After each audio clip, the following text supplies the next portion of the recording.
We're excited to be here today in Miamisburg, Ohio. We're visiting Yaskawa North America's headquarters.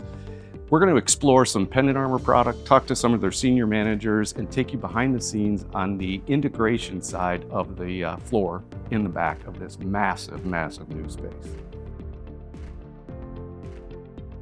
Roboworld predates me by about 18 years. But when I came in, one of the first things that I learned about from a technology standpoint was the Pendant Armor that Roboworld brought to us was one of the biggest selling points for our YSS, our support systems group, to really take that out to the market.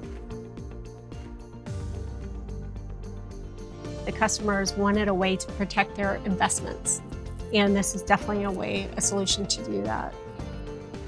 The Pendant Armor is nice that it does give you that extra access for grip, as well as it doesn't add any bulk to the pendant. So I still have full access to all the buttons as I'm trying to program a robot, and it protects, again, from any of the sharp edges and things I'm around in that environment.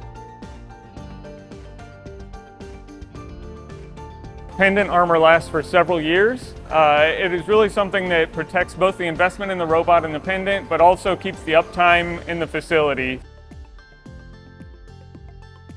The customers that have been around for a while, they really love it because all it takes is one drop and you're having a real bad day. And a lot of times it's like, hey, you know, if you would have had Pendant Armor, could have saved you several $1,000s. So it's one of those things where it really comes in handy.